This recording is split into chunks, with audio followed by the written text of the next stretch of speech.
பொறுத்தவரைக்கும் என்னன்னா வந்து சினிமாலைக்கு ஒரு டெல்லிங் ஸ்டோரி டு சம்மன். இப்போ ரியல் லைஃப்ல வந்து இப்போ நீங்க போறீங்க, இப்போ திடீர்னு ஏதோ ஒரு யாரோ வந்து ஒரு சீரியஸா விஷயம் சொல்றாங்க அப்படின்னா வந்து you are there right thing.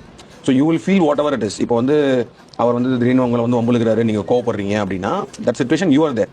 But in cinema it's not like that. நான் வந்து ஒரு ஆடியன்ஸா வெளில உட்காந்துருக்கும் போது அந்த ஃபீலை வந்து I have to create, I have to emote that thing to the audience. I have to convey that, transfer that thing to the audience.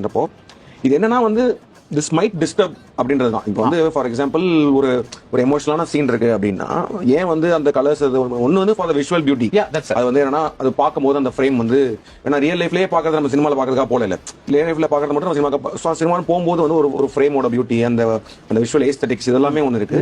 அது போக வந்து அந்த பர்டிகுலர் சீனுக்கோ இதுக்கோ வந்து it shouldn't be like disturbing. It shouldn't take your audience attention from the particular scene. ஏன்னா அது ஈஸியா பண்ணும். நிறைய படங்கள் நம்ம பார்க்கும்போது அந்த சீரியஸா இருந்தாலும் திடீர்னு பார்த்தா வந்து ஒரு சம்மந்தமே இல்லாம ஏதோ ஒரு ப்ராப் ஒரு கலர்ல இருக்கும் போது நம்ம அட்டென்ஷன் இங்கே போகும். So you are not actually in to the scene. So அதுக்கு தான் ரொம்ப important. Basically pulling the audience to be there. அதுக்கு இந்த colours it is actually important. So colour சைக்காலஜிலாம் சொல்லுவாங்கல்ல, அதெல்லாம் வந்து இருக்கு இந்த மாதிரி சீன்ஸ்க்கு இந்த மாதிரி ஒரு கலர்ஸ்லாம். So that it will make easier for the storyteller to reach the audience mind. Okay.